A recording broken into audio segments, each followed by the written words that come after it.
Sozamizi, comment ça va? Yes. Ouais, ça va très bien. Je te l'ai fait à la poutine. J'aime bien. Ça va. Je suis très heureux que tu sois là. Je le dis Moi à chaque aussi. fois, mais là c'est vrai. C'est encore plus vrai parce qu'on se connaît quand même depuis longtemps. Ouais, vraiment. Depuis l'époque de l'ABCDR du son, on avait fait une interview à l'époque. J'étais venu à Bondy à l'époque et puis Exactement. on s'est suivi depuis. Bref, il y a eu plusieurs choses. Mais là, on se voit parce que tu vas enfin, j'ai envie de dire, sortir ton projet solo. Ouais. On va en parler, bien sûr. Mais je pense que il faut aussi raconter ton histoire, même si tu l'as déjà un peu raconté, notamment chez le chairman. Big up à lui. Ouais, big up à lui. Mais ce qui est intéressant, c'est, je pense que pour raconter ton histoire, il faut juste regarder le casting de l'album. Ouais. Il y a des gens qui te connaissent, d'autres qui te connaissent pas, mais quand ils voient le casting, c'est incroyable, ils se disent comment ce gars-là, que je connais pas, ou dont j'ai entendu le nom, il a toutes ces personnes-là. Et quand on te connaît, en fait, nous on sait que c'est normal. Ouais. Tu vois, c'est pas surprenant. Ouais. Est-ce que toi tu peux expliquer pourquoi tu arrives à fédérer autant et à avoir des gens aussi différents sur un projet comme le tien? D'où ça vient? En fait, dès la base quand on a commencé la musique, on était dans le partage. Dans le tirage vers le haut. Ouais. Tu vois, ça veut dire que si tu regardes le premier album que j'ai sorti, qui est sorti commercialement, il y avait déjà beaucoup de monde. Ouais, il y a Parce toujours que eu ça. Je pense que la musique, c'est fédérateur. C'est quelque chose qui doit se partager. C'est quelque chose qui doit tirer les gens vers le haut. C'est des choses qui doivent, pour d'autres, on peut dire c'est leur thérapie, tu vois, parce que à l'époque, le rap était plus conscient que maintenant, faut le dire. Oui. Ça veut dire qu'on parlait beaucoup de problèmes générationnels, de problèmes humains. Et tu vois, on se retrouvait parce que chaque morceau qu'on enregistrait, j'avais un studio au Kremlin Bicêtre, chaque morceau qu'on enregistrait, on en discutait avant, tu vois.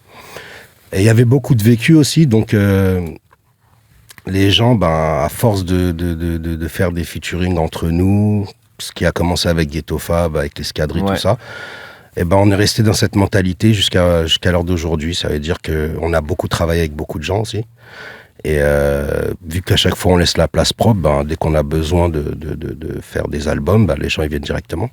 Pourquoi cet album-là, il arrive presque aussi tard dans ta carrière? Parce qu'en fait, après, t'as fait plein de choses, hein. Ouais. On va en parler.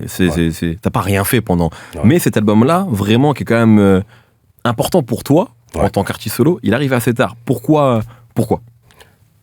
Parce que j'ai eu des petits problèmes de justice. Ouais. Ça veut dire que maintenant que c'est passé, que c'est réglé, je peux en parler. J'étais en cavale pendant plusieurs années. Et j'avais mis un trait sur la musique parce que tu peux pas faire les deux. Ouais. Et après, mes avocats, ils ont contacté la justice pour qu'on puisse régler ça, tu vois. Parce que, voilà, au bout d'un moment, c'est pas une question d'argent, c'est une question de perte de temps dans la vie, tu vois. Ouais. Surtout que dans la vie, il y a plein de choses à faire, on a le talent pour le faire, enfin, entre guillemets. Donc, j'ai réglé les problèmes de justice. On a payé des fortes amendes, tu vois, astronomiques. Et puis après, j'ai pu reprendre une vie normale, tu vois. Est-ce que t'as l'impression d'avoir perdu du temps, justement, toi? Franchement, ouais. Ouais. Ouais, franchement. Mais bon, tu vois, c'est vrai que dans beaucoup de choses, j'étais coupable, on va dire. Mais là, pour une fois, je me sentais roulé, tu vois. Je me suis dit, non, c'est impossible. Là, vaut mieux laisser passer le temps, qu'ils voient vraiment que j'ai rien à voir. Et voilà, ça a marché, mais bon, tu vois, les absents ont toujours tort, donc j'ai quand même eu des fortes amendes à payer. Et voilà, on a réglé tout ça, et puis après, voilà, on est reparti de bon pied. J'avais des portes ouvertes pour exploser dans la musique, mais j'étais dans autre chose. La musique, c'était un plus. C'était quelque chose, tu sais, comme un hobby. Mais un hobby, c'est quelque chose que tu fais en plus. C'est pas ton train de vie. Oui. C'est pas ta ligne directrice de vie. Donc, j'ai commencé à prendre le rap au sérieux dès que mes problèmes de justice, ils ont été réglés. Ok. Là, on a commencé à bosser vraiment sérieusement. Avant, on bossait quand même, tu vois. Ouais. On bossait bien. Mais là, vraiment, on s'est appliqué. On s'est appliqué dans tout, en fait. C'est-à-dire que quand tu as du temps vraiment pour ça, et puis tu sais, t'arrives à un certain moment, t'as voyagé, t'as tout fait. C'est-à-dire maintenant, t'as quelque chose que t'as envie de conclure, tu le fais sérieusement. C'est-à-dire qu'en fait, ouais, toi, Parce que ça a été une frustration à un moment. Parce que quand j'avais ces problèmes-là, c'est au moment où on était high, tu vois. On était bien, on était partout, les gens ils nous écoutaient. J'avais une marque que je fabriquais en Palestine, tout ça, ça veut dire... Je parle de GB Paris. GB Paris, on fabriquait en Palestine, ça veut dire que, tu vois, on générait beaucoup de chiffre d'affaires. On était vraiment bien, tu vois. La génération de avant que je sois en cavale, elle nous connaissait de partout. C'est-à-dire, on avait bossé avec... Juste pour les gens qui ne connaissent pas, c'est l'époque 2010, 2012-13, quoi, dans ces époques-là, c'est ça? Okay. On avait déjà bossé avec tout le monde, on avait fait des feats avec tout le monde, on avait fait avec Sean, tout ça, on avait fait des compiles, tout ça, tu vois. Et ça s'est stoppé d'un coup, quoi. Ouais. Et à cause de ça. Ça a créé de la frustration, quand même. C'est quelque chose que tu gardes au fond de toi. Et cette frustration, on est venu l'éteindre. Donc on a recommencé à zéro, on va dire, parce que c'est vrai que les générations, elles sont passées. Celles qui étaient là sont toujours là, mais maintenant la masse, elle est plus grande. Et la masse plus grande est plus jeune. C'est-à-dire qu'il y a beaucoup de gens qui ne me connaissaient pas. Et donc c'est comme si on était reparti à zéro, donc on a travaillé 2 fois plus. Je pense que tu as dit un nom important, celui de Sean. Ouais. Parce que c'est vrai qu'il y avait... moi, quand je vous découvre, il y a GB Paris, puis il y a aussi Ghetto Fabulous Gang. C'est la même chose. Pas très loin. Ouais, c'est la même chose. Et c'est vrai que depuis... En fait, pareil, vous avez des trajectoires un peu proches, dans le sens où... On a tout fait ensemble, jusqu'au Bicraft Tour. Ouais. Quand on partait dans... parce que comme on n'était pas dans les circuits maisons de disques, et que le rap qu'on faisait n'était pas pour les maisons de disques. Et à l'époque, il n'y avait pas le streaming. Donc en fait, du coup, l'indépendance, c'était vraiment l'indépendance. Et même YouTube, c'était pas encore développé. Exactement, ouais. Tu vois, il fallait avoir du forfait sur ton crédit, qui coûtait extrêmement cher à l'époque. Ça veut dire, on a décidé d'aller directement voir le public. Ça veut dire qu'on faisait des tournées dans toute la France, avec Sean, LMC Click, tout ça. LMC Click, Juicy tout ça. Juicy P, Zesso, tout ça. Ouais. On avait un groupe qui s'appelait États-Unis d'Afrique. Tout à fait. Voilà. Il y a eu 2 morceaux, je crois, pas plus. Non, il y a eu un album. Il est sorti l'album? Non. Ah voilà, non mais d'accord, je te parle de ce qui est sorti. Ouais, mais parce que je l'attendais cet album à l'époque. Ouais, il y avait on peut dire que c'est un peu de ma faute. Okay. Parce que quand j'ai eu mes problèmes, eux ils sont solidaires. Donc ils ont mis tout de côté, quoi. Ils se voyaient pas sortir un album sans Saza. Okay. Donc ça leur a peut-être nui, mais on est comme ça. C'est comme s'il y a un bras qui souffre, c'est tout le corps qui souffre. Donc on a mis ça de côté. Et puis peut-être, je sais pas, si un jour on peut les ressortir. Voilà, mais on avait fait vraiment un album, tu vois. Ok. Mais en tout cas, je parlais de Sean aussi parce que quand les gens, tu disais, les gens ne te connaissaient pas forcément. Je trouve que quand les gens, tu vois, une génération, quand les gens ils ont revu ton nom à nouveau. Il y avait celui de Sean pas loin parce qu'il y avait aussi celui de Freeze pas loin. J'ai l'impression, moi je connais pas exactement l'histoire, mais Freeze évidemment il est sur son album, on vous voit ensemble, Sean on sait qu'il travaille avec lui. J'ai l'impression aussi que ça a été, en tout cas d'un point de vue extérieur, que cette période-là, tu sais, le moment où Freeze il est vraiment devenu un des rappeurs les plus importants de ce pays en réalité. Bien sûr.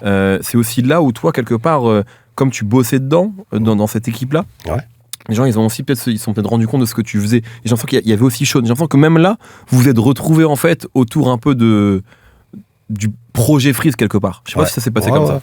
Non, Sean,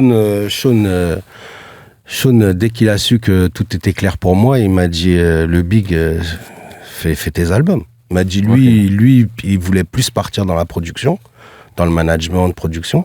Et il m'a dit, le Big, t'es encore jeune et lancé, entre guillemets.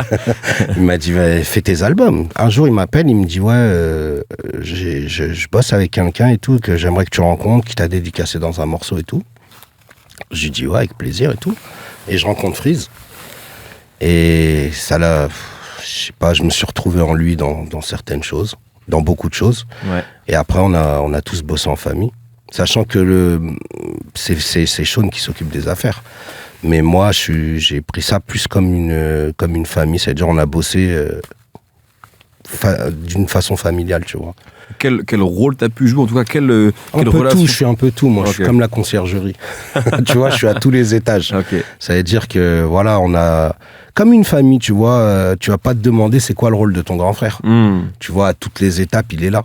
Tu vois, dans la musique, dans la vie normale. Ça veut dire que, voilà, c'est comme... pas comme... Tu vois, c'est quelque chose qui... Quand on est ensemble, ça y est, après, on fait plus de calcul. Il y a Sean qui s'occupe réellement du business parce que moi, je peux pas le faire. Moi, je fais de la musique.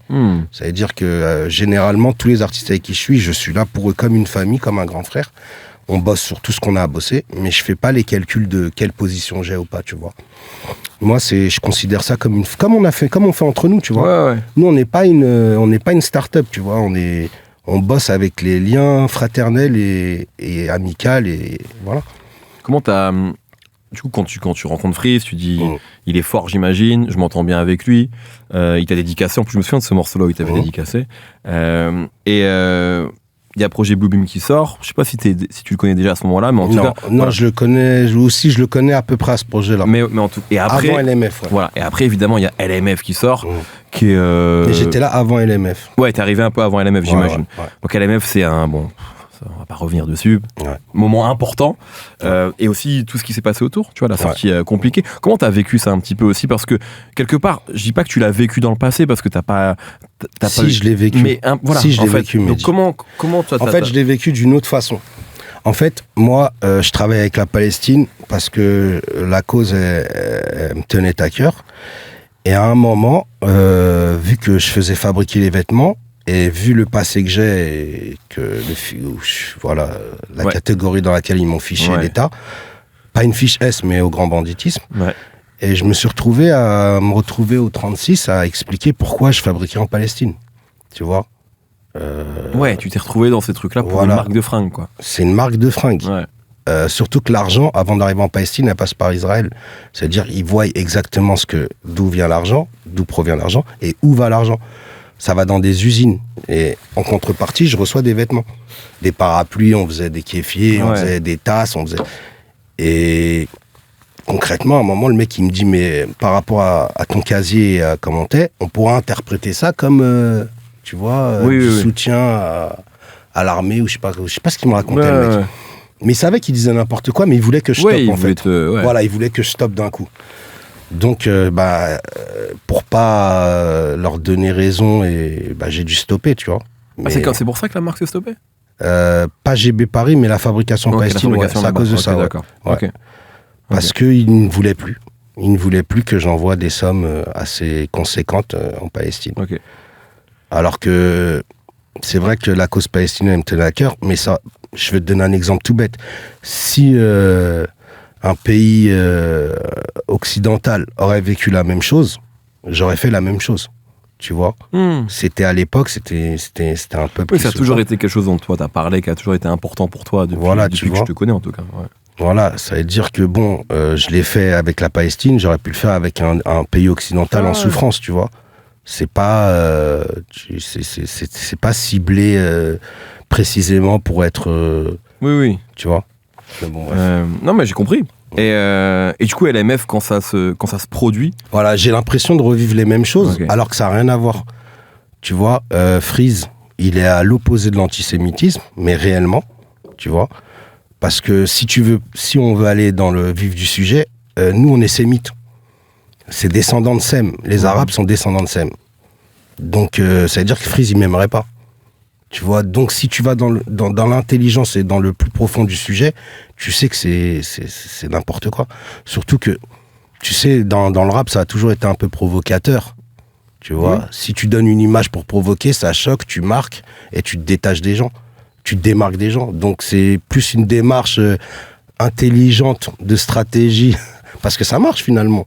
Ah, ça, tu vois, tu titilles un peu. On en parle en tout cas. Voilà, donc concrètement, l'effet voulu, c'était peut-être pas cette cause au début, mais lui, en lui-même, c'est un garçon adorable qui n'a rien de quoi on l'accuse. Tu te défends quand t'as quelque chose à te reprocher. Mais quand t'as rien à te reprocher, tu laisses faire. Et tu regardes bien, c'était tellement réel ce qu'on disait que c'est le public français qui a défendu Freeze. Si tu regardes bien sur Twitter, Freeze, il a rien dit. C'est carrément le public qui a répondu. À tout le monde. Et les rappeurs aussi. Il y a des gens qui ont pris la parole à l'époque. Mais oui, c'est vrai. Mais dans l'ensemble, moi, ce que j'ai vu, c'était que c'était le public français qui répondait. Parce que le public, ils comprennent ce que Freeze fait. L'État n'a pas compris ce que Freeze faisait. Ils se sont fait un peu titiller par certains services. Bref.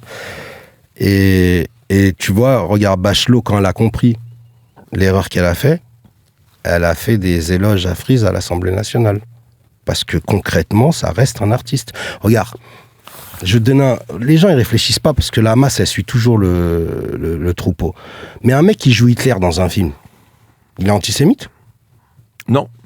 Enfin, pas forcément, en tout cas, peut-être. Non, mais il y a des grands acteurs qui ont joué des nazis. Bien sûr, le fait de le jouer ne veut pas dire que tu... Voilà. Tu vois, le fait de Oui, mais on la parle question. de rime. Moi, je m'étais prononcé à l'époque et je sais que je trouvais que cette polémique était injustifiée Bien sûr. et injuste. Mais là où l'argument pour moi, tu sais, c'est qu'en fait, les gens ils vont dire oui, mais est-ce que Freeze joue un rôle dans sa musique? Mais déjà, Freeze, on Freeze, citait il même pas s'appelle... Non, mais Freeze, il s'appelle Issa. C'est-à-dire Oui. que Freeze, l'humain, s'appelle Issa. Quand il est Freeze Corleone, c'est un rappeur. Tu vois, quand un acteur joue un rôle, c'est un acteur. Ouais, mais après, la question, est-ce que les rappeurs sont des acteurs? Enfin, tu vois. Bah, si, Mehdi. Tu crois que tout ce qu'ils disent là... Non, je dis pas ça. Moi, mais je suis très regarde, naïf. regarde, non, d'accord, regarde, je vais te donner un exemple qui n'a rien à voir avec ça. Tu crois que les rappeurs, là, de jeunes générations, qui ont vécu très peu, Ouais. qui parlent de choses extravagantes dans le milieu du banditisme ou de la vente de drogue ou quoi, tu penses qu'ils jouent pas un rôle? Évidemment que si. Et bah voilà, mais à ce moment-là, c'est des Oui. acteurs, mais Freeze, ça peut pas en être un. moi, je dis pas que ça peut pas en être un. Non, mais tu vois Je ce que dis je veux juste dire. que les gens, tu sais, quand t'es artiste, les gens se posent la question de, comme dans le rap, on parle beaucoup à la première personne. Est-ce que c'est lui qui parle? Tu sais, quand tu joues un rôle, la frontière, elle est plus marquée, je pense. Alors que quand t'es en train de rapper, par exemple, toi, quand tu rappes, on peut se dire, est-ce que c'est vrai? Tu vois, on va pas forcément se dire que tu racontes des histoires qui t'appartiennent pas. Exactement, C'est là où parce que c'est pas la même génération. Nous, avant, on avait honte de parler de choses qu'on n'avait pas faites.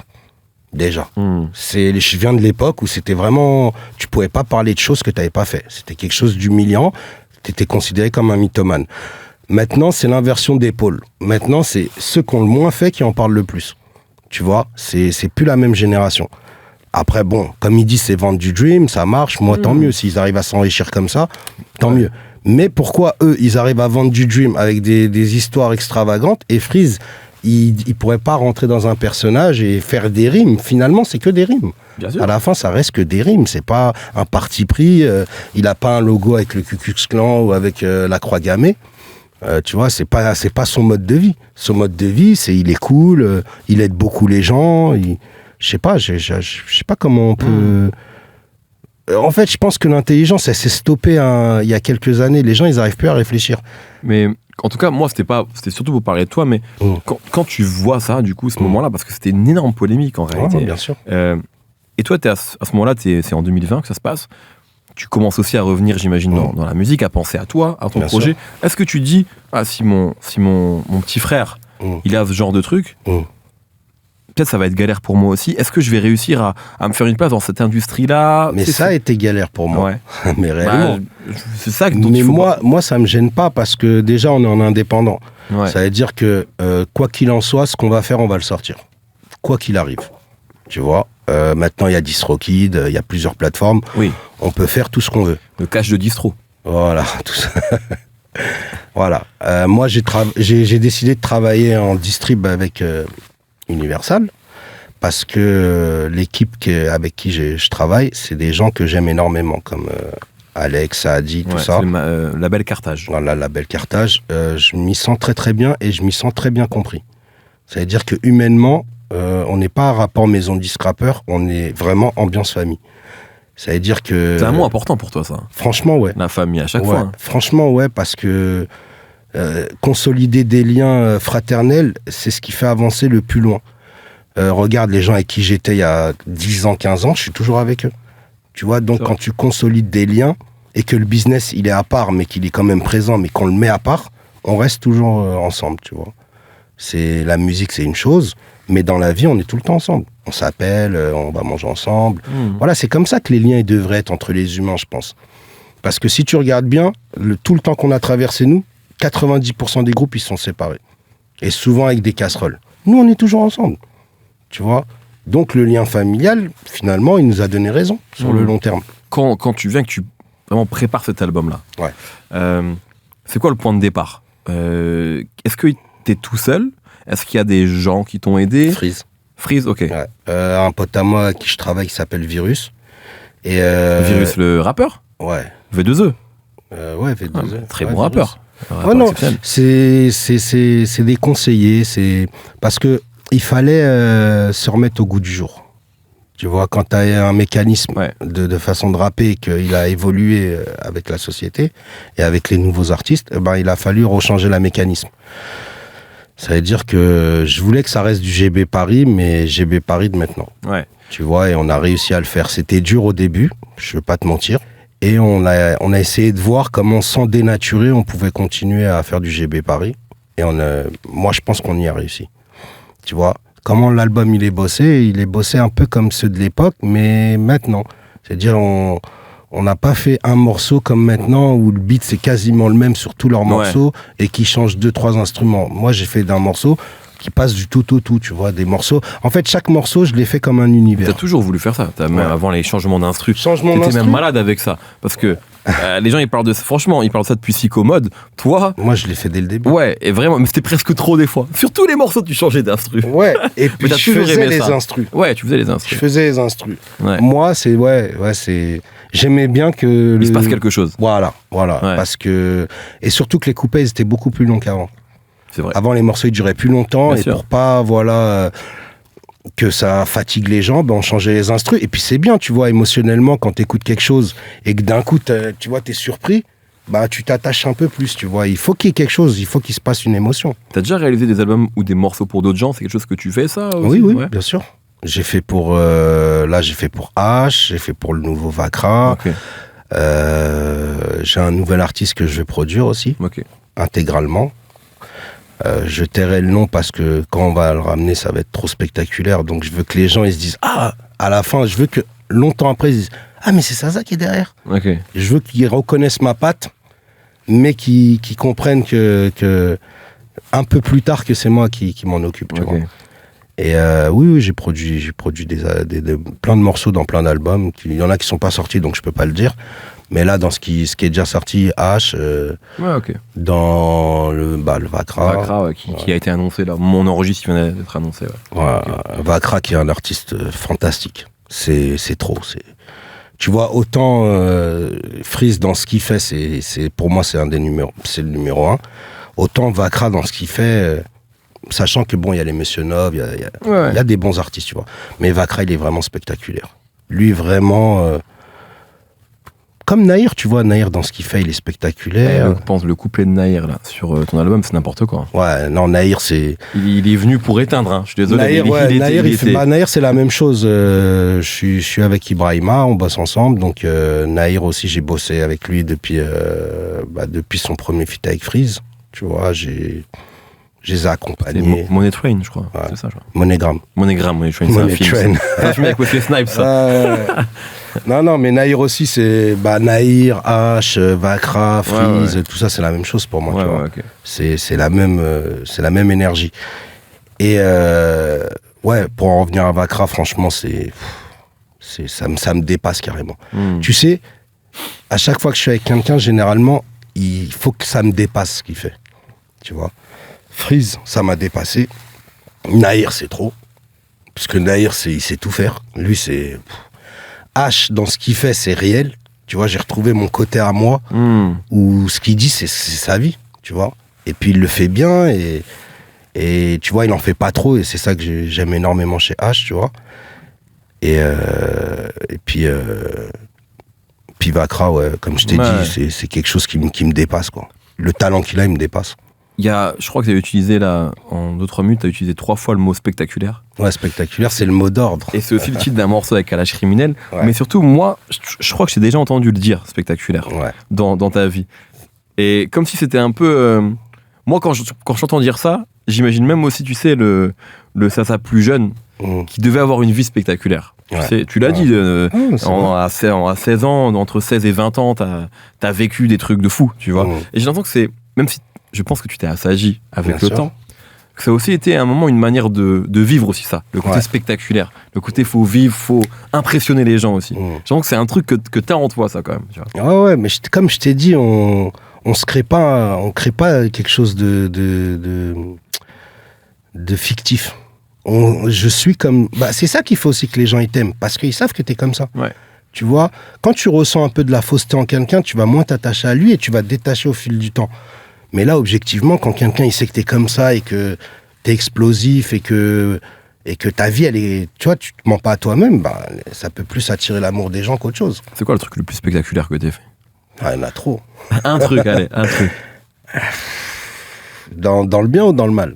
C'est toi qui décides. Ce que tu veux nous partager. Non, il y a beaucoup de gens, comme ils disent, il y a beaucoup de jeunes qui nous regardent. Les choses les plus spectaculaires que j'ai fait et qui servent, c'est me retourner vers Dieu. Voilà, c'est la chose la plus spectaculaire que j'ai fait. Et qui à un moment, tu t'en étais détourné et... Non, c'est que j'étais amoindri. Tu vois, j'étais plus attiré par cette vie-là, donc je mettais de côté le côté spirituel et c'est quelque chose qui m'a pas servi, en fait. Et là où mon cœur, je l'ai senti battre, c'est quand je me suis retourné vers Dieu, sincèrement. Je me suis senti extrêmement bien.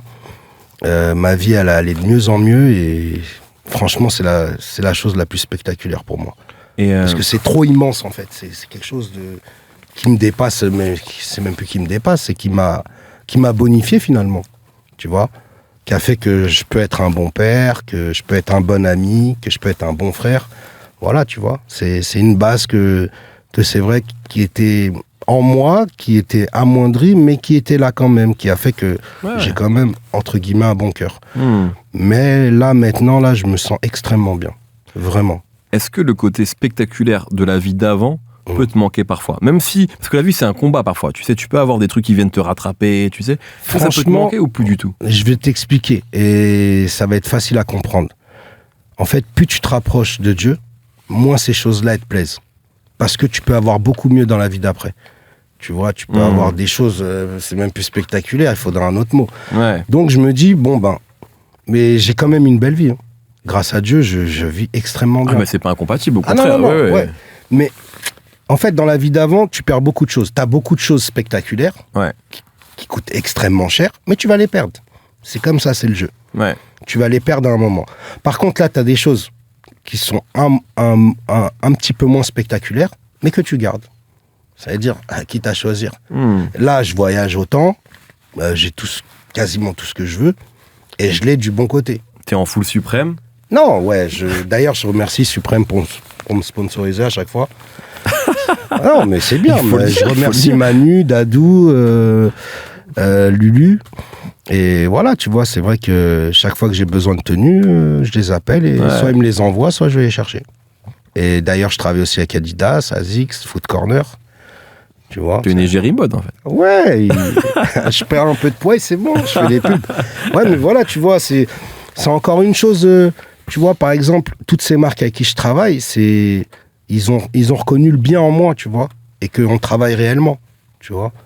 Là, Suprême, je travaille avec eux, je fais une interview de très grosse qualité, une grosse interview, voilà, c'est une façon de les remercier. On l'a dit en introduction, il y a un casting impressionnant sur l'album. Des gens que tu as cités, des gens avec qui on t'a déjà vu, comme H22, par exemple, évidemment, comme Freeze, même Caris, on t'a déjà vu avec lui. Ah oui, Caris, c'est mon frère. Depuis longtemps. Ouais, Caris, c'est le deuxième morceau avec Caris, carrément. Exactement. Et on pourra en reparler après, mais je voudrais qu'on parle d'un autre feat, qui, moi, forcément, c'est Lino. Ah. Il y a un morceau avec Lino. Et c'est incroyable, je sais pas si t'es d'accord avec moi, je pense que tu seras d'accord. Lino, il n'y a jamais un mauvais couplet, en fait. Il est généreux. Aussi, on parlait de générosité avant que l'interview commence, sur des gens comme Freeze, qui ont donné beaucoup de featuring, beaucoup de couplets et à beaucoup de gens. Et Lino, c'est un peu pareil. Il a donné dans sa carrière. Et à chaque fois, c'est trop bien, tu vois. Et là, vous collaborez ensemble. Je savais même pas que vous connaissiez. C'est sûr, on se connaît depuis longtemps, mais c'était avec l'escadrille, première classe, c'est vrai, c'est cette époque-là. Arsenic, tout ça. Comment ça s'est fait, comment ce morceau s'est fait, qu'est-ce que ça représente pour toi aussi d'avoir Lino? Depuis cette époque, c'est mon ami. Ok. Les deux frères, mais Lino, j'ai gardé des très bons contacts avec lui, et c'était pas un rêve d'enfant, mais Lino, pour moi, c'est c'est comme Freeze, tu vois, c'est des gens au niveau écriture, ça me dépasse en fait. Et même moi, je voulais le faire, mais j'avais peur de le faire. Parce que Lino, il t'éteint tout de suite. Voilà, tu veux pas le dire, mais moi, je te le dis. Lino, il t'éteint. Il a une culture, sans il a vouloir, en plus, j'ai l'impression. Juste, il est comme ça. Lui, c'est pas son... Non, lui, il est cool.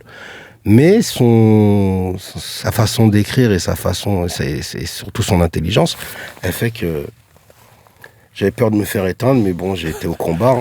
Hein. Je le voulais, le morceau, donc j'ai été au combat, et puis voilà, ça s'est bien passé. Et puis surtout, la prod, c'est Freeze et Flemme. Ok. Tu vois. Ouais, donc ça boucle la boucle, c'est un peu toutes les générations. On parlait de Caris aussi, justement. Caris, c'est quelqu'un que tu connais depuis longtemps. Ouais, que j'aime beaucoup. Avant que ça marche réellement Bien pour sûr, lui, en tout bien cas. sûr. Vous avez toujours continué, toi, quand tu appelles quelqu'un comme ça, il n'y a même pas de débat, genre il vient directement sur le morceau. Ouais, Caris, c'est familial. C'est la même chose qu'avec les autres, sauf que, bon, Caris, il a une trajectoire où il travaille beaucoup, mais ça ne bouge pas. Alors que les autres, ils travaillent pas. Non, c'est pas ça. Non, c'est que Caris, oui, il est dans Caris, il est beaucoup en showcase, il est beaucoup en concert. Il n'est pas énormément sur Paris. Tu vois, chaque fois que tu entends parler de Caris, il est en concert. Ouais, bien sûr. Il tourne. Voilà, il tourne énormément. Ça veut dire que ça bougera jamais, c'est toujours la même chose, mais je le vois un peu moins que les autres. Je le vois un peu moins que Kalash. Kalash, on est souvent ensemble. Mais Caris, c'est vrai qu'il est beaucoup en tournée, tu vois. Ouais. Mais ça reste la même amitié, tu vois. Moi, je vais poser une question, tu me dis si t'es d'accord. D'ailleurs, j'étais à ces 2 concerts, pour te dire. Ah, moi, j'étais à l'étranger, les 2, j'étais dégoûté. Franchement, lui, c'était vraiment spectaculaire. Ouais, c'est vraiment spectaculaire. L'écran, il montait jusqu'au plafond, c'est la première fois que je vois ça. Pareil. Caris, Lino, Niro, Soalune, Freeze, Osiris Jack, Rimka, Stavo, H22, attends, j'ai pas fini, El Grande Toto, Alonso, Nahir, Enima, Doria. Ça, c'est Norsace Berlusconi. C'est le casting de ton album. Je pose la question. Je mets de côté les compilations. Où il y a pas. Est-ce qu'il y a eu, selon toi, un album dans le rap français avec un album d'un artiste solo avec un casting aussi impressionnant sur le papier? Et est-ce que tu as voulu faire ça? Sans être prétentieux, non. Faut bien que je fasse des choses aussi spectaculaires. Voilà, il faut et voilà, le mot d'ordre, c'est spectaculaire. Donc, il fallait arriver de façon spectaculaire. Et là, tu viens de mettre l'accent sur un morceau qui n'était pas annoncé encore, mais bon. Mais l'album, ça sortira après là. Donc, c'est pour ça que je me suis permis de. Non, tu aurais pu te permettre parce que c'est toi. C'est gentil. Tu peux tout te permettre avec moi. T'as été là depuis le début. Ça veut dire que tu peux te permettre, même si tu fais une bourde, je t'en voudrais pas et je dirais. Non, mais là, je sais que l'interview va sortir. Non, il n'y a pas de bourde, il n'y a pas de bourde. Mais ouais, c'est. Je pense que personne l'a fait. Et voilà, là, c'est ma façon à moi d'arriver de façon spectaculaire. Tu vois. Et puis, ça touche beaucoup de jeux. Déjà, j'ai travaillé avec qui je voulais. Ouais. Tu vois. J'ai pas forcément fait des calculs. Parce que les calculs, ils marchent jamais, en fait. Tu peux dire, voilà, ce morceau sera le single, ce sera pas celui-là. Donc, j'ai travaillé comme je voulais, moi, au feeling.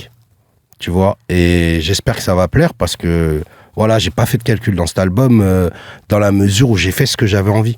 Avec les beatmakers avec qui j'ai travaillé, comme Tarek Azouz, Flemme... Que tu connais depuis longtemps, Tarek Azouz, lui aussi, il me dépasse. Comme Flemme, il me dépasse. Ouais. Je travaille qu'avec des gens qui me surprennent, en fait. Tu vois. Donc, de A à Z... comme Datrikaz, tu vois, Datrikaz, c'est... Eux, par exemple, pour te dire comment ça marche, souvent, ils m'ont proposé des beats, mais souvent, j'ai été là-bas pendant des heures et on a bossé, et ils ont travaillé sur mesure. Ça veut dire que j'allais avec une idée, et puis ils faisaient le beat toute la soirée pour arriver là où je voulais.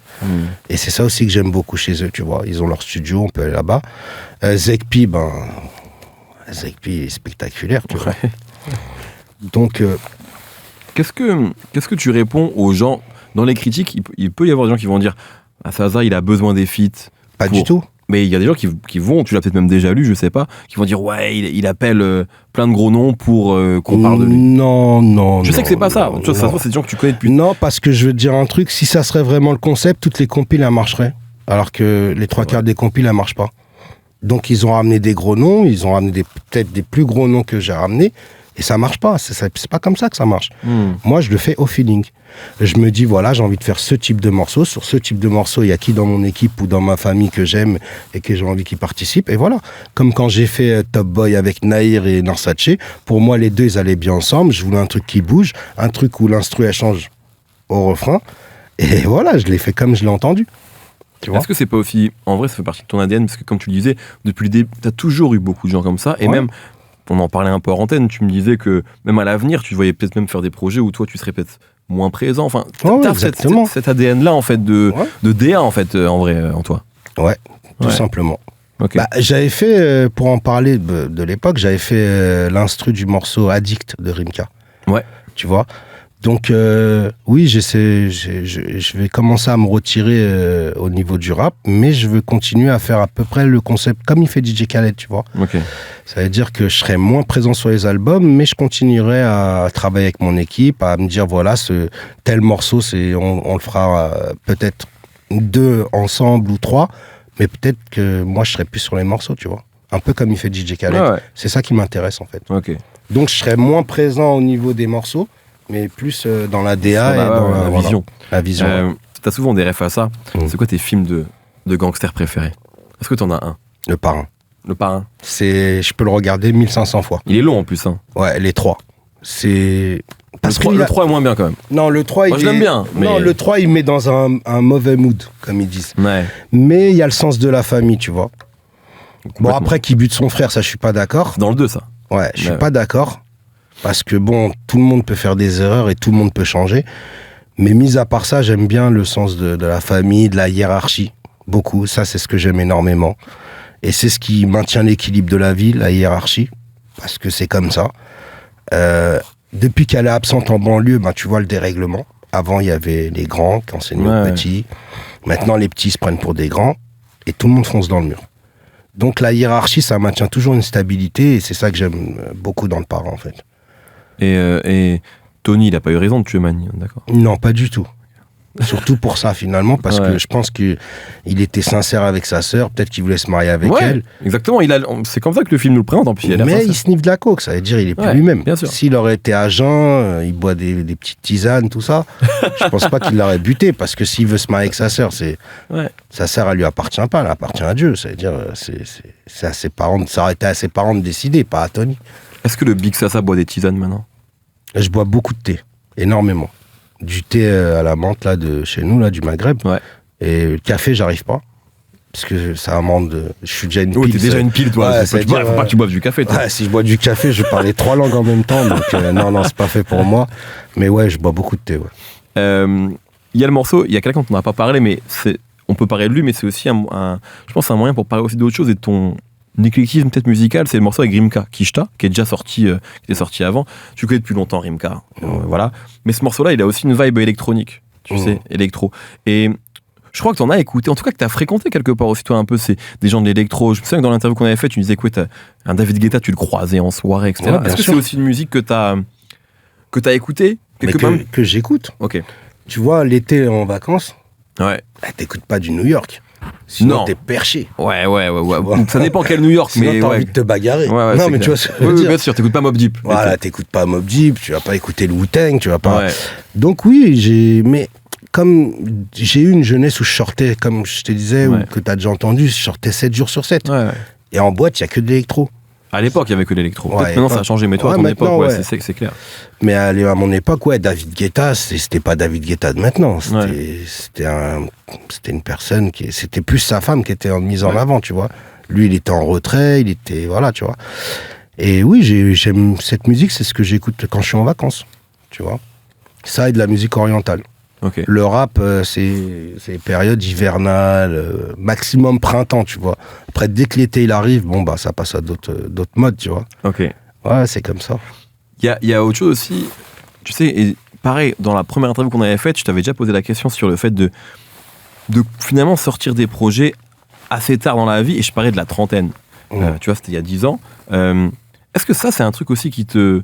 Tu sais, une chose à laquelle tu penses, le fait, tu sais, de prendre de l'âge, d'être face à un public parfois que tu vois, j'ai mis nos concerts de Freeze quand tu y es, ou de Zoukou, tu sais, un public qui est jeune parfois.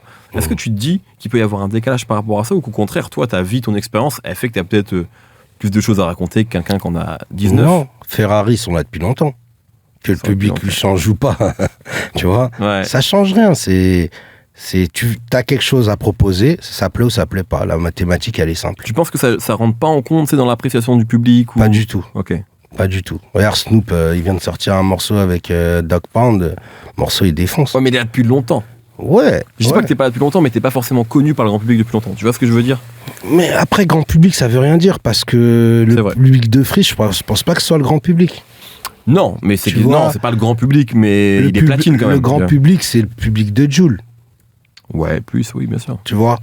Donc, Tu fais, tu proposes, ça plaît pas, et puis c'est tout. Au moins, t'auras pas de frustration. Moi, je suis dans ce concept-là. Et regarde, j'étais en tournée avec H. Ouais.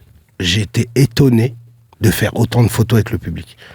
J'ai été étonné. Je sais pas si c'est le fait que Freeze il m'a mis, entre guillemets, en avant, le fait qu'il me connaissait d'avant, je sais pas ce qui fait ça. Mais j'étais assez étonné même d'être reconnu partout où je vais, que tout le monde puisse faire des photos avec moi. Je me dis non, je suis pas dans le faux, tu vois. Je suis pas quelqu'un de... Tu vois, faut vouloir faire la démarche de vouloir parler avec quelqu'un, de vouloir... Et je l'ai vu pendant la tournée, on a été partout en France, et partout en France, ça m'a étonné à chaque fois. Parce qu'on faisait le morceau cash. Ouais. Et les gens, ça. Je disais non, mais... D'abord, ils faisaient voir H, ça, ce qui était normal. Mais le fait qu'ils viennent après me donner autant d'importance qu'à H, entre guillemets, tu vois, ça me choquait, tu vois. Je me disais, mais... Et c'est là que j'ai vu que, finalement, fais ce que tu as à faire, et puis ce qui va venir viendra, et ce qui n'est pas... En fait, ce qui est écrit, il s'accomplira, et ce qui n'est pas écrit, ben, ça... Faut pas faire des calculs. Fais ce que... Moi, je fais pas de calculs. Je fais ce que j'ai envie de faire, et ça passe ou ça casse. Tu as cité Jul, qui est évidemment un des boss aujourd'hui, qui vient de Marseille. Ouais. Et comme Alonso, qui est sur ton album. Alonso, on se connaît depuis l'époque de Escadrille. Ok. Et j'ai toujours aimé Psychiatre de la Rime. Et dans les comportements et dans les affinités, c'est Alonso qui me ressemblait le plus dans leur groupe. Et on est restés des frères jusqu'à maintenant. Est-ce que tu as un lien avec Marseille, avec cette ville ? Oui. Parce que c'est une ville, tu sais, qu'on aime bien généralement, tu vois. Bah, déjà, quand j'ai eu mes petits problèmes de cavale, tout ça, j'étais un moment là-bas, tu vois. C'est-à-dire, j'étais dans la masse, et j'ai aussi de la famille là-bas. Ok. J'en ai qui travaillent des marques, j'en ai qui... Bah, il y a la marque Vrink, déjà. Ouais. Tu vois, qui a fait une collab avec Foot Locker. C'est quelque chose qui est très spectaculaire. De partir de là où ils sont et faire une collab sur... parce qu'en fait, la collab, c'est quoi ? C'est sur... ils ont assorti des ensembles sur 4 paires de TN, qui est l'exclusivité de Foot Locker. Ouais. C'est-à-dire, je sais pas si tu imagines de Marseille être dans une grande partie des Foot Locker et d'être mis en avant dans les boutiques et de faire une collab. Ça me dépasse, en fait. Et oui, Marseille, j'ai toujours aimé. Moi, personnellement, j'ai jamais senti la différence entre Paris et Marseille. Quand je suis là-bas, je sens que je suis chez moi, en fait. Ouais. Et j'ai toujours été extrêmement bien accueilli. Et je me sens comme chez moi là-bas, en fait. J'ai pas ce rapport Marseille-Paris. Oui. Tu vois, j'ai pas ce... Là, regarde, Marseille, ils jouent ce soir. Je vais les supporter, frérot. Ils jouent contre Benfica. Ouais, alors que t'es un grand supporter du Paris Saint-Germain. Ah oui. Donc t'as pas la haine de Marseille, comme certains peuvent l'avoir, ou inversement la haine de Paris. Non. Ouais. Non, ce soir, ils jouent contre Benfica, je vais les supporter.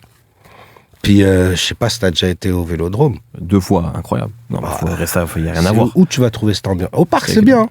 Oui, c'est pas pareil quand même. Mais c'est plus feutré. Voilà, il faut dire la vérité. Non, j'y vais, moi. Cette année, j'y ai beaucoup été, tu vois. Kylian, comme on sait, comme Colomiani, c'est des mecs de Bondy. Ouais. Le père à Kylian, c'était mon entraîneur. Sa mère, c'était ma directrice de centre aéré. Ah oui. Oui. Ça veut dire que, bon, tu vois... Franchement, je me demande, il y a qui que tu connais pas, en fait ? Non, je suis comme Forrest Gump. Mais tu vois, tu sais ce qu'il m'a dit Ahmad de Bouscapé hier soir ? Dis-moi. Je peux le dire parce que c'est pas un secret. Il m'a dit, Saza, s'il te plaît, écris un livre. Je lui ai dit, mais personne va me croire. Personne va croire ce que j'ai vécu. Il m'a dit, écris-le, t'inquiète pas. Il m'a dit, franchement, c'est quelque chose, t'es obligé de laisser cette trace. Il m'a dit, s'il te plaît. Je lui ai dit, vas-y, je vais y réfléchir. Non, mais c'est vrai. Il y a trop de... Non, mais on faudrait 5 interviews. Et si on prendrait point par point, tu me dirais, mais non, c'est pas possible. Ouais. J'étais là même à la base de plein de choses. Des choses, tu vas te dire, mais t'es à la base de ça aussi. Quand on a fait autant de choses, justement, et qu'on a rencontré autant de gens, qu'est-ce que t'aimerais qu'on dise de toi ? T'aimerais qu'on se souvienne de toi comment ? Que je sois une bonne personne. C'est tout ce que j'ai envie qu'on pense. Quelqu'un qui dit Saza, c'est une bonne personne, ça me suffit. Être une légende, une star et tout, c'est flatter son ego et je suis plus à ce stade-là, tu vois. T'as peut-être eu ça à un moment, mais maintenant, ça t'as dépassé. À un moment, oui, à un moment, t'as besoin de reconnaissance, t'as besoin de briller, tu vois. Mais là, avec le temps, tu te dis, vaut mieux briller dans sa famille, vaut mieux briller, tu vois.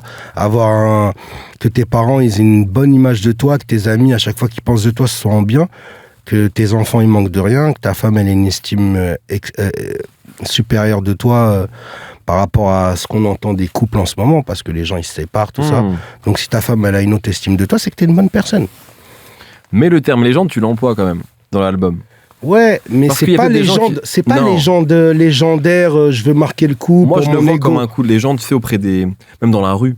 Et pas dans le côté négatif ou quoi, je parle des relations que tu as avec... Moi, c'est comme ça que je l'ai pris sur le côté. Il est là depuis longtemps, il a fait ci, il a fait ça. C'est pas légendaire, c'est que si je peux être pris pour un bon exemple dans les choix que j'ai faits, c'est légendaire. Mais c'est spectaculaire. C'est spectaculaire. Mais c'est pas dans le sens où j'ai envie d'être comme Jay-Z ou tu vois. Oui. C'est pas mon délire, ça. Moi, ce que j'ai envie, c'est que de dire, peut-être dans des bonnes choses, être pris par exemple. Ah, Saza, il aurait fait comme ça. Ah, Saza, il était comme ça. C'est ça, être légendaire, mais sans le côté artificiel. C'est, voilà. Un peu comme un Alpha 520, quelque part. Comme Alpha 520. En vrai, légendaire. Légendaire, Alpha 520. Tu peux pas faire un deuxième Alpha 520. Et lui, il mène ses combats, il va jusqu'au bout. C'est ça que j'aime énormément chez lui. Ouais. Tu vois. Et Alpha, il est droit dans ses bottes. Il a quelque chose en tête, il va y aller à fond. Et il est doué d'une extrême intelligence aussi. Parce que les gens, peut-être comme il rappe avec l'accent un petit peu du bled, les gens ils pensaient que, bon, tu vois, mais là ils ont été ébahis par son intelligence. Il a écrit un livre déjà, tu vois. Et il mène des combats qui sont nobles. Donc oui, Alpha c'est une légende. Hein. Toi qui as connu plusieurs époques, tu sais, avec des moments où ça semblait en tout cas très dur dans la musique de sortir des albums, etc. Mais t'étais là, des moments peut-être où ça semble plus simple. Est-ce qu'aujourd'hui c'est une période qui est plus simple pour toi, pour faire de la musique, ou est-ce que c'est plus dur qu'avant? Non, c'est beaucoup plus simple. Avant, il fallait de l'argent. Avant, il fallait beaucoup d'argent. Et c'est pour ça que nous, on faisait ce qu'on voulait, en fait. C'est parce qu'on avait les moyens de faire ce qu'on veut, de parler de quoi on veut, tu vois. Avant, les mecs, par exemple, comme maintenant, qui sont dans leur chambre, sans moyens, et ils arrivent à quand même à percer, tu vois. Oui, c'est possible. Avec peu de moyens, tu arrives à percer. Tu peux avoir un morceau qui devient un tube même. Avant, c'était quasiment mathématiquement impossible. Exactement. Les studios, ça coûtait extrêmement cher. Les ingé sons qui étaient vraiment bons, ils coûtaient très, très, très, très cher. Les mastering, je t'en parle même pas. Les clips, c'était chimérique. C'est pour ça qu'on a créé nos concepts de clips, là, comme on faisait, là, tu vois. Moi, j'étais l'un des premiers à mettre des Lambeaux, des trucs dans les clips. Ça n'existait pas, c'était pas le concept de l'époque. En France, on faisait pas trop ça. Non, surtout dans le rap indépendant, tu vois. Et vu que j'avais les moyens, tu vois, c'est ça, ne pas se mentir à soi-même. Tu fais des choses dans la vie, t'as les moyens, tu fais. Et c'est ce qu'on a fait. Les petites maintenant, bon bref. Non, mais t'as l'impression qu'il y a plus de mensonges maintenant qu'avant ? Franchement, énormément. Mais tout le monde le sait. Mais la réponse que j'ai eue, c'est ils vendent du dream. Mais tu vends du dream de quoi ? Mais ça existait avant, ça, des gens qui vendaient du rêve. Non. Moi, je suis de l'époque de Mafia Qu'un Free. Ouais, mais il y avait Mafia Qu'un Free, puis il y avait d'autres gens qui pouvaient parfois dire... c'était vraiment rare. Un mec qui était... Alors, je vais te prendre l'exemple d'Oxmo, c'était pas un voyou, il était fort dans ce qu'il faisait. Il était là. Arsenic, ils avaient un mode de vie. C'était leur chanson. Tu vois, comment il s'appelle le groupe du 7-8 déjà ? C'est ça que je cherche depuis tout à l'heure. Express D ? Express D, c'était vraiment des voyous. Et ils rappaient leur musique. TSN, c'était des petits coquins, et ils faisaient leur musique de coquins. Tu vois ? Non, mais tu vois ce que je veux dire ? Tout le monde... Doc Gynéco, c'était Doc Gynéco, il faisait du Doc Gynéco. Stomy, il faisait du Stomy. Voilà, c'est leur vie. C'est pas quelque chose qu'ils ont créé. Stomy, il est comme dans ses chansons.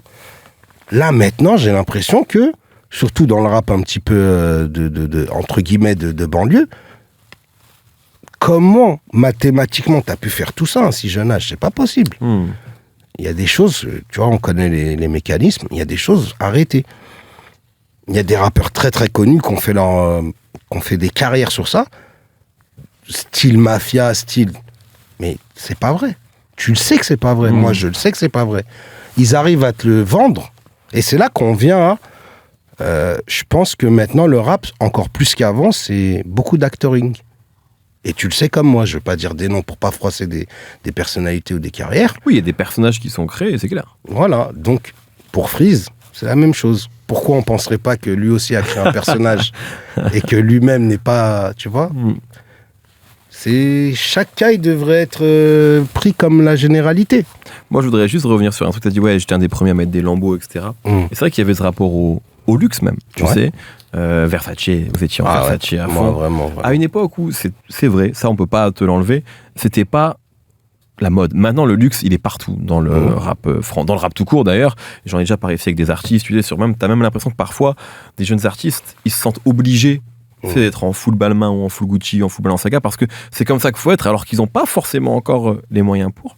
Est-ce que toi, tu as encore cet amour-là, cette attirance-là, tu sais, pour ces choses-là? Est-ce que ça t'a passé? Et comment tu vois aussi cette espèce d'obligation presque à être en luxe, alors que tu es jeune et que tu n'as peut-être pas l'argent pour? Voilà. Tu as mis le point sur ce que je déteste. Nous, on s'habillait en Versace parce qu'on avait les moyens. Tu vois, on mettait pas tapis dans les boutiques. C'était 1% ou 2% du budget. Façon de parler. Ouais. Mais les petits de maintenant, Ouais. c'est 70 à 80% de leur budget. Juste le téléphone.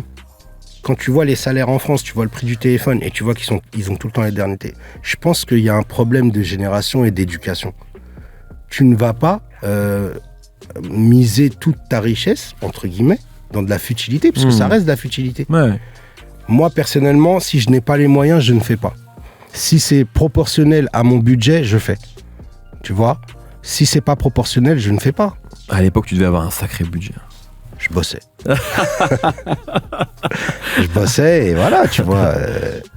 Mais oui, et tu vois, c'est ne pas se mentir à soi-même. À l'époque, on bossait, on avait les moyens, on vivait. Merci, monsieur. C'est moi qui te remercie, Mehdi. Un plaisir. Au plaisir, mon frère.